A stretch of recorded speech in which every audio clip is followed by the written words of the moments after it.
बिस्मिल्लाहिर्रहमानिर्रहीम, अस्सलाम वालेकुम। कामरान मलिक हाज़िर हूँ जी। आज की हमारी वीडियो मकई की खाद प्लान के हवाले से है। देखें, किसी भी फसल की अच्छी पैदावार लेने का सबसे पहला मरहला होता है आपका बीज की सिलेक्शन।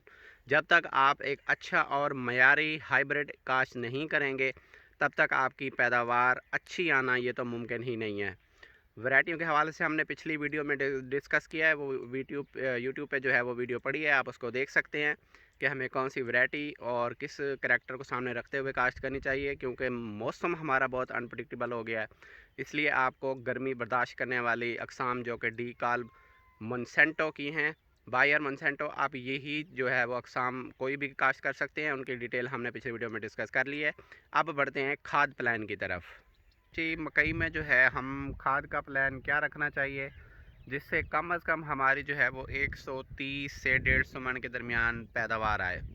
देखें जी, मकई जो है क्योंकि हाइब्रिड अकसाम हम स्प्रिंग में काश्त करते हैं, यानी बहारिया जो काश्त करते हैं वो हाइब्रिड अकसाम होती है। और किसी भी कंपनी की कोई भी अगर हाइब्रिड मकई है, अगर आप उसमें अच्छी पैदावार हासिल करना चाहते हैं, आप चाहते हैं कि आपकी 130 से 150 मन पैदावार आ जाए, तो आपको खाद का एक जामिया प्लान तरतीब देना होगा। ये नहीं कि वक्त पे जो है वो जो मर्ज़ी आप खाद डाल दें, इस तरह जो है वो बिल्कुल नहीं चलेगा। अगर आपकी ज़मीन है आलू के बाद अगर आप मकई काश्त कर रहे हैं, तो उसमें जो है वो आपको आधा जो है वो एक खाद का जो प्लान है वो ओवरऑल जो मुकम्मल प्लान होता है उससे आधा होता है, क्योंकि आलू वाली ज़मीन में ऑलरेडी आपने इतनी सारी जो है वो खाद डाली हुई होती है, तभी आपको इतना ज़्यादा मसला नहीं होता। मकई में जो है वो खाद का इस्तेमाल बजाई के साथ ही शुरू हो जाएगा। सबसे पहले आपने अच्छी तरह ज़मीन तैयार करनी है। ज़मीन की तैयारी के वक्त ही आपने कम अज़ कम 2 बोरी DAP और 1 बोरी SOP दानेदार, यह आपने बिजाई के वक्त ही इस्तेमाल कर लेनी है। बेहतर यह है कि अगर आप बिजाई के वक्त पे जो है वो बोरान 3 किलो जो सोना का बोरेक्स के नाम से आता है, वो भी आप बिजाई के वक्त ही इस्तेमाल कर लें। ये तो हो जाएगी आपकी बिजाई की खाद। अब तरीका इस्तेमाल, और ये तो एक प्रोडक्शन टेक्नोलॉजी एक अलग वीडियो बनेगी। जनवरी काश्त वाले जितने भी काश्तकार हैं, उनको जो है काश्त के बाद कम अज़ कम चोपा लगाने के 8 दिन बाद आपको एक हल्का हल्का पानी दोबारा लगाना पड़ेगा, ताकि आपका जो उगाव है वो मुकम्मल हो सके। अगर कहीं पे कोई नागे आ जाते हैं, तब भी आप उस पानी पे वो नागे पूरे कर सकते हैं। ज़मीन की तैयारी की खाद मुकम्मल हो गई। इसके बाद आपने पहला पानी भी लगा दिया, यानी कि उगाव का पानी, ताकि आपका उगाव का जो एक मरहला है वो पूरा हो गया। उसके बाद अगली खुराक लगेगी आपकी 30 दिन पे, जब आपकी फसल 30 दिन की हो जाए।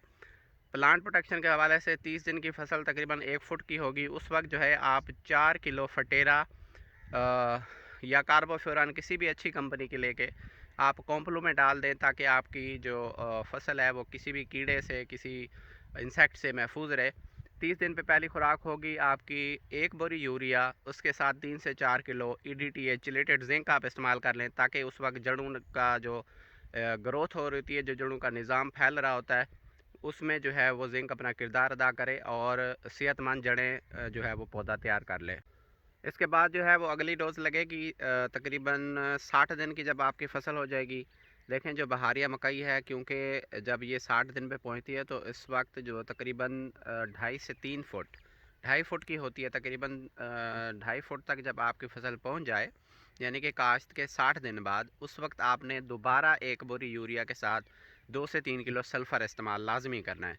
देखें, मकई के दानों में भी तेल होता है, तो जितनी भी फसलात हैं जिनके दानों में तेल बनता है, तेल होता है, उसकी सल्फ़र की ज़रूरत होती है। ठीक है जी, तो आपने साथ में सल्फ़र लाजमी इस्तेमाल करना है।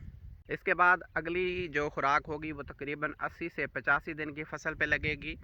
उस वक्त आपने 1 बोरी यूरिया, उस वक्त आपका सीटा भी बन रहा होगा, यानी टैसल जो है वो निकल रहे होंगे, निकल गए होंगे, और साथ में जो है वो आपके सीटे की ग्रोथ हो रही होगी। आपने ज़्यादा लेट नहीं करना। 80 से 85 दिन की फसल पर जो है 1 बोरी आप दोबारा यूरिया डालेंगे, यानी कि तीसरी बोरी यूरिया की अभी ये जाएगी। और इसके साथ जो है आपने 12.5-13 किलो जो है वो soluble potash SOP powder form वाली, वो किसी भी अच्छी कंपनी की लेके साथ में आपने इस्तेमाल करनी है। बाद मरहला आएगा 90 दिन, चौथी खुराक, उसमें सिर्फ आपने आधी बोरी यूरिया इस्तेमाल करनी है। आधी बोरी यूरिया के साथ जो है आपने 6 से 8 किलो पोटाश दोबारा इस्तेमाल कर लेना है। यहाँ पे आपकी पोटाश की जो ज़रूरत होगी वो पूरी हो जाएगी। फिर जब आपकी फसल 100 दिन की या 105 दिन की होती है, उस वक्त दोबारा आपको आधी बोरी यूरिया इस्तेमाल करनी होगी। आखिरी जब आपने 105 दिन पे या 100 दिन पे जब आपने खुराक लगानी है, उसके साथ आधी बोरी से यूरिया ही इस्तेमाल कर लें। देखें, मकई जो है वो नाइट्रो पॉजिटिव फसल है। आप इसको जितनी नाइट्रोजन देते हैं ये उसको एक्सेप्ट करती है और उसका रिज़ल्ट भी दिखाती है। बहुत ज़्यादा ओवर नहीं डालनी चाहिए।